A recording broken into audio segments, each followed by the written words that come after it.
ખાતે ભાકપ ભવાની મંદિરના પટાંગણમાં દીકરીની નિર્મમ હત્યા કરવાનો પ્રયત્ન થયો. એના ગળાના ભાગે ચાકુના ઘા મારીને જે ગંભીર રીતના ઘાયલ કરી છે. આજે સિવિલ હોસ્પિટલ ખાતે આ દીકરીની ખબર અંતર પૂછવા માટે આવી, એના પરિવાર સાથે ચર્ચાઓ કરી. દીકરીની સગાઈ પણ થોડા વખત પહેલાં થઈ હતી, એના પરિવારજનો સાથે પણ ચર્ચાઓ કરી. ત્યારે કહેતા ખૂબ દુઃખ થાય છે કે ગુજરાતમાં ભારતીય જનતા પાર્ટીની સરકાર છેલ્લા 30 વર્ષથી શાસન કરે છે.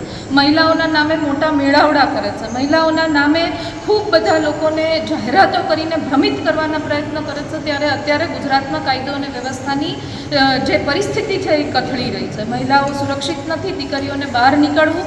અમરેલી જેવા નાના સેન્ટરમાં પણ જો આવા ગંભીર બનાવો બનતા હોય તો સરકારે વિચારવું જોઈએ. પાછળના વખતમાં પણ આવા બનાવો બન્યા, એના પરથી કોઈ પણ પ્રકારનો બોધપાઠ લીધેલો નથી અને દાખલારૂપ સજા નથી થઈ, જેના ભાગરૂપે ફરીને આવા બનાવો બનતા જાય છે. એટલે આપના માધ્યમથી ભૂપેન્દ્રભાઈ પટેલની ભારતીય જનતા પાર્ટીની 156 સીટવાળી સરકારને હું વિનંતી કરું છું કે મહિલાઓની સુરક્ષાની વાતો ફક્ત મંચ ઉપરથી નહીં પણ ગ્રાઉન્ડ ઉપર પણ એ સુરક્ષા માટેના પગલાઓ આપે લેવા પડશે. આવનારા સમયમાં માતાના ગર્ભે ઘૂમવા માટેનો પર્વ એટલે નવરાત્રિ આવી રહી છે.